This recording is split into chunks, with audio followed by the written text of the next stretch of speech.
नमस्कार दोस्तों।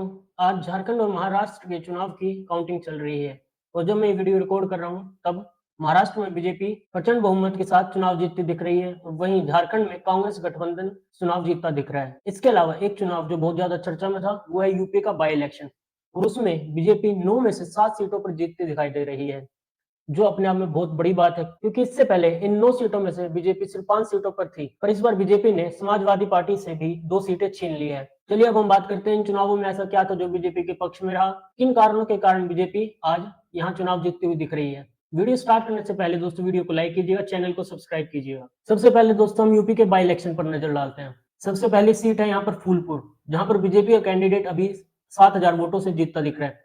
फूलपुर सीट क्यों इंपॉर्टेंट है?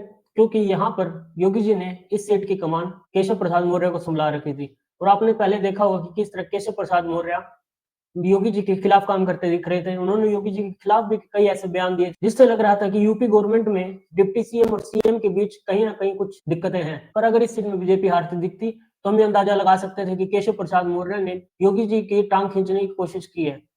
पर योगी जी ने जब से इस सीट की कमान उन्हें पकड़ाई है और इस सीट पर ही उनका गढ़ रहा है, वो इसी सीट से आते हैं, इसलिए ये सीट उनको जितवाना बहुत जरूरी था और जो हमें होता हुआ भी दिख रहा है। इसके बाद हम बात करते हैं कुंदर की सीट की। कुंदर की सीट दोस्तों समाजवादी पार्टी की सीट थी और यहाँ पर आपको बहुत अच्छी मात्रा में माइनॉरिटी कम्युनिटी के लोग मिल जाएंगे, इसलिए आप देखेंगे कि यहाँ पर एक दो कैंडिडेट हिंदू मिलेंगे, बाकी सब कैंडिडेट माइनॉरिटी कम्युनिटी के और इसी कारण से बीजेपी का कैंडिडेट आपको यहाँ जीतता भी दिख रहा है। और यहाँ पर तो ऐसी भी चर्चा है कि कुछ माइनॉरिटी कम्युनिटी के लोगों ने भी बीजेपी को वोट किया क्योंकि यहाँ पर तुर्क वर्सेस पठान का मुद्दा चल रहा था, जिसकी वजह से एक कम्युनिटी ने आगे बढ़ चढ़कर बीजेपी को वोट किया है। उसके बाद हम बात करते हैं खैर सीट की। इस सीट पर दोस्तों बीजेपी का कैंडिडेट 34,000 वोटों से आगे चल रहा है। अब बात करते हैं मझुआ सीट की। यहाँ पर बीजेपी का कैंडिडेट अभी 3500 वोटों से आगे है।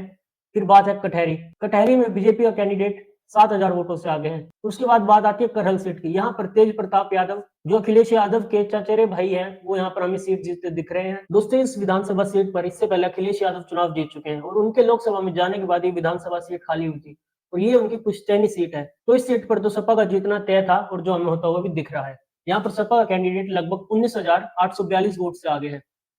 इसके बाद बात करते हैं हम गाजियाबाद की। ये बीजेपी की परंपरागत सीट है और यहाँ पर बीजेपी का कैंडिडेट 54,000 वोटों से आगे है।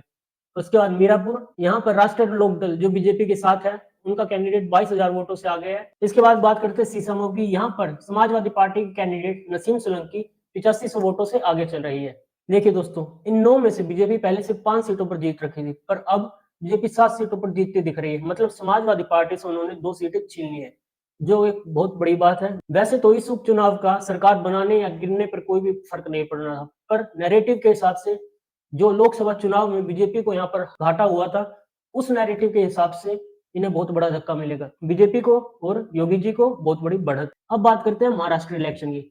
महाराष्ट्र इलेक्शन में दोस्तों अभी तक बीजेपी 126 सीट पर आगे है।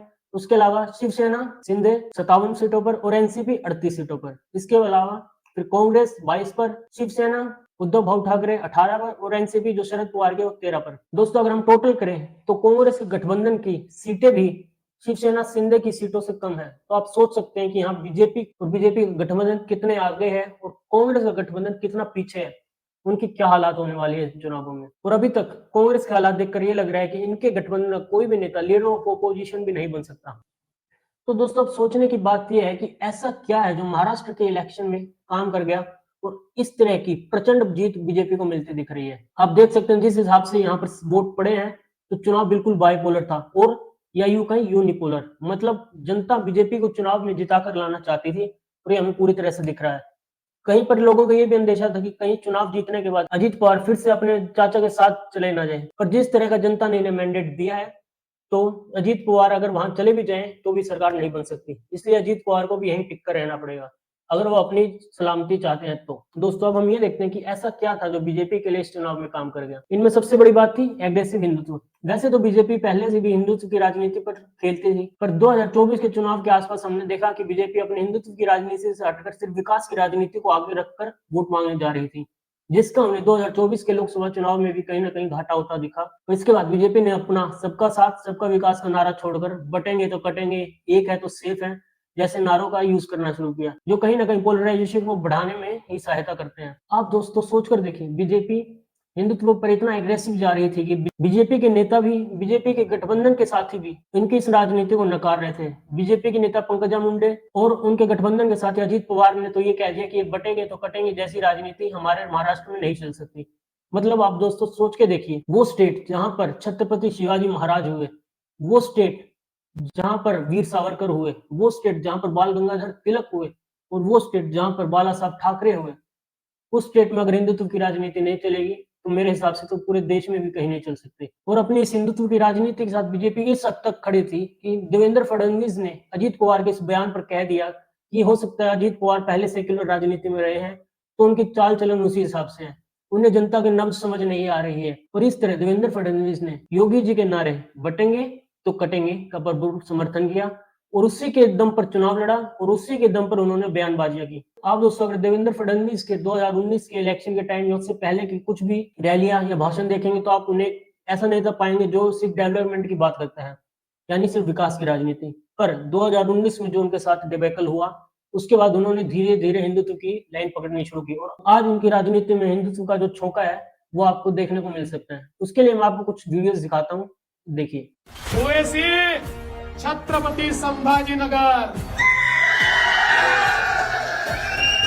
सुन लो ओवैसी छत्रपति संभाजीनगर। किसी का बाप भी पैदा हुआ अब ये नाम नहीं बदल सकता। अरे काल या एमआयएमची सभा झाली आणि त्या सभेमध्ये एक महिला होती। ती महिला म्हणाली ये कौन संभाजी राजा है, ये कैसे संभाजीनगर हो गया। अरे त्यांना माहिती नाही देश धर्म पर मिटने वाला शेर शिवा का छावा था, महापराक्रमी परम प्रतापी एक ही शंभू राजा था। अरे ओवैसी सुन ले, कुत्ता भी आपके शाम करेगा औरंगजेब की पहचान पर अब जो भगवान लहराएगा पूरा हिंदुस्तान पर, अब जो भगवान लहराएगा पूरे। तो देखा दोस्तों आपने, इस तरह की स्पीच आप सिर्फ योगी जी को देते हुए सुन सकते हैं। इसके अलावा मुझे नहीं लगता बीजेपी का कोई भी नेता इस तरह की स्पीचेस देता होगा। अब हम देखते हैं कि बीजेपी के लिए हिंदुत्व के अलावा और क्या क्या काम करके गया।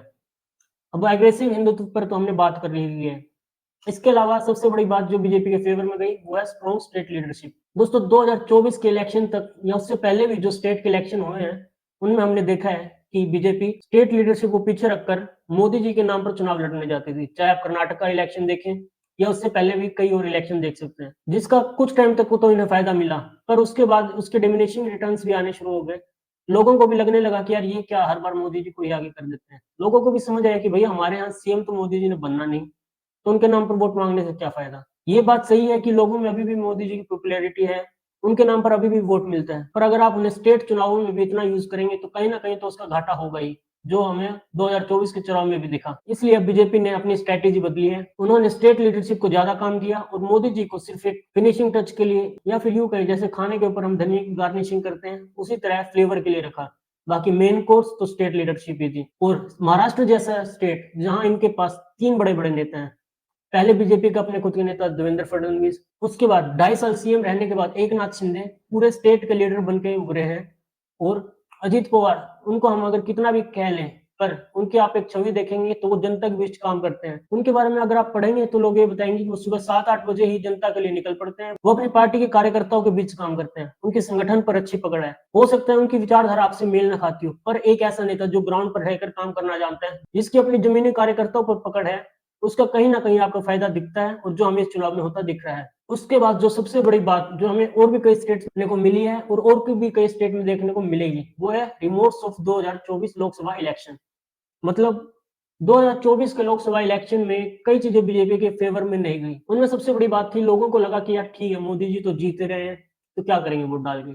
कई लोगों को लगा कि यार मोदी जी जीत रहे हैं तो हमारा ये जो सांसद है ये बड़ा खराब है, इसको हरा देते हैं, बाकी तो मोदी जी जीत ही जाने हैं।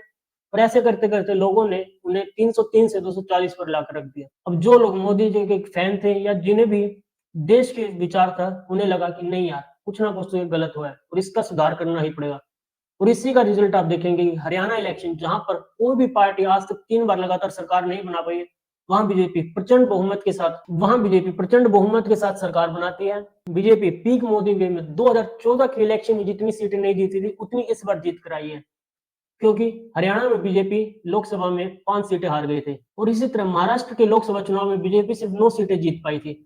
उसका भी लोगों को कहीं ना कहीं धक्का लगा कि नहीं यार, ये तो हमने गलत कर ही दिया। और जिसका आपको इस चुनाव में रिजल्ट दिख रहा है कि बीजेपी वही मैं कह रहा हूँ पीक मोदी वेव में भी 2014 में जब इतनी सीटें नहीं जीत पाई थी जितनी सीटें वो इस चुनाव में जीत कर आई है, तो कहीं ना कहीं लोगों को इस चीज का भी प्रायश्चित हुआ कि नहीं यार, हमने 2024 के चुनाव में जो किया वो गलत था। और उसकी ही पूर्ति करने के लिए हरियाणा और महाराष्ट्र में लोगों ने बढ़ चढ़कर बीजेपी को वोट दिए हैं और जिसका रिजल्ट आप इन चुनावों में देख सकते हैं। दोस्तों, आपकी इसके बारे में क्या राय है? क्या चीज है जो बीजेपी के फेवर में गई और ऐसी क्या चीज है जिसकी वजह से बीजेपी झारखंड के इलेक्शन में पीछे रह गई? आप इन सब चीजों के बारे में क्या सोचते हैं? अपनी राय कमेंट्स में बताएं। आपसे मिलते हैं अगली वीडियो में, तब तक के लिए धन्यवाद।